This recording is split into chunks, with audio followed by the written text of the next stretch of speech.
Police are searching for suspects after a shooting outside the Washington Nationals baseball stadium. It forced officials to stop last night's game. While no one inside was hurt, 3 people outside were shot and wounded. 2 York police officers are receiving special awards for doing something they barely have the training to do: deliver a baby. This is what is covering the snow right now as that moisture falls to the ground and then freezes over. This is a very different situation than when I got here earlier today. There was thick black smoke coming off these piles of metal, and now that smoke has mostly dissipated. Now to the trial of former Minneapolis police officer Derek Chauvin. Earlier this week, 4 days of complex testimony and intense cross-examinations. It's a good thing that I went to the gym today, I can tell you that much. I'm digging into some baklava. I've heard the singer that we've got, Garrett Schultz, is easy on the eyes. Now it's the time of year when pickled products prove particularly popular in Pittsburgh. What a tongue twister there. This is CBS 21 News at 11. An elections bill facing its biggest test on the Senate floor this week. Coming up, a look at its last-minute changes. A Perry County family is now separated after their home got swept away in a storm. And a day to celebrate Dad. Several organizations taking the chance to grill out and enjoy the day.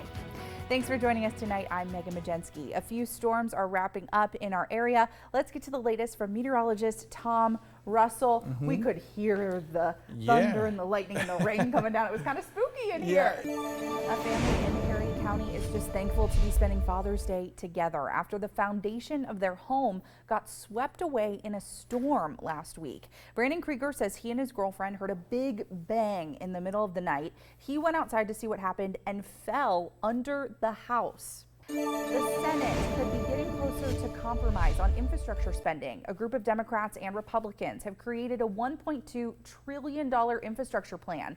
It's trimmed down from President Biden's original proposal of $2.3 trillion.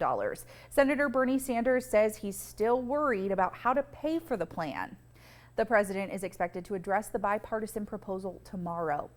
On Capitol Hill this week, Democrats moving ahead with a piece of legislation to set federal standards for campaigns and elections. It's called For the People Act. It's been in the works for years, proving to be a polarizing issue in Congress. National correspondent Atra Elnishar has a look at how this is playing out on both sides of the aisle. It's been 500 days since a 57-year-old woman died in California, becoming the first identified COVID-19 victim in the nation. Now, there's been more than 600,000 lives lost. Experts are concerned about the Delta variant. The spread is increasing in the Midwest.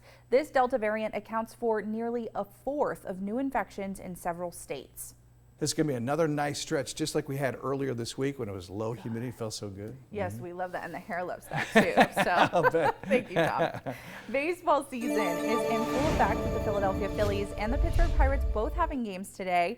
The Phillies battled the San Francisco Giants in the bottom of the first. Giants' Mike Yastrzemski nails the ball out of the park, bringing him and a runner home. Not only is today Father's Day, but it's National Vanilla Milkshake Day. Milkshakes started appearing in the late 1800s and were made with cream, eggs, and sometimes, get this, whiskey or other alcoholic tonics. Okay, now we're talking. Feel free to mix it up today and add some extra flavor to your vanilla milkshake. That can come in the form of chocolate, whipped cream, or a classic cherry on top. I'm lactose intolerant. I won't be participating. Check this out. Chaos in the streets of Peru. The culprit, a runaway dog named Moochie. As you can see, neighbors and other drivers chased after the mischievous pooch. She eventually ran into a nearby veterinary clinic, what are the odds, and was reunited with her relieved owners. As the police sang, "I hope someone gets my message in a bottle." My producers are making me embarrass myself here tonight. That's proof tonight, message in a bottle, that friendships can be formed through time and an ocean of space. Hear the story 3 years in the making, coming up next. Sing it with me, Tom. Message in a bottle. It's stuck in all of our heads. Our producer, one of them knows it and put it in the show. The other one didn't. I cannot believe. How do you not know the police? Right, I'm just come on. We said Sting. No, but we got it. We're carrying it.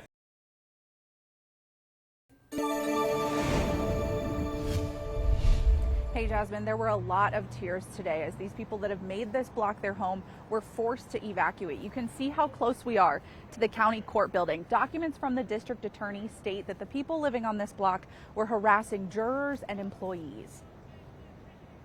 My family don't even know I'm living on the streets, so I'm straight to tell them.